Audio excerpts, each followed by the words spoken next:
In hard times, what people often do is that they tend to withdraw into their shells, and psychologically that can be terribly destructive. So if the payout is very low or interest rates are very high and people are coming under financial pressure, often members in the community of a particular community will tend to withdraw, and those are always dangerous signals when that happens.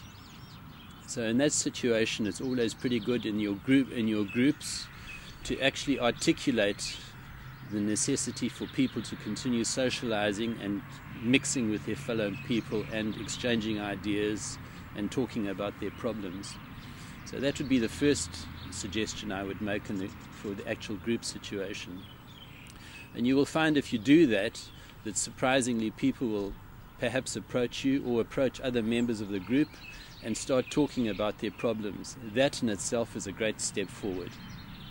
I'll give you an example of somebody who was in that position, and he actually phoned me and wanted to talk about cows and grass. That was the telephone conversation I had with him.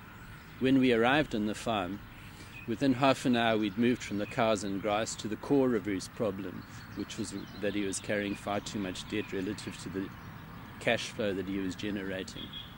So we ran through a whole series of scenarios of various possibilities. He had more than one farm. He had in fact 3 or 4 dairy farms, including some runoffs. And after a series of scenarios that we ran through, we could actually quantify the possible outcomes financially for him as to the various alternatives. So he ended up selling 2 of the runoffs and 2 of his dairying operations, downsizing, paying off some debt. And that in turn just relieved the stress from their personal situation, because the marriage was starting to come under strain as well. You always have the expression that when financial hardship enters the front door, love goes out the back door, and that was starting to happen in this sense, in this particular case. Again, please never underestimate the influence that you can have, positive influence, in helping people through hard times like this.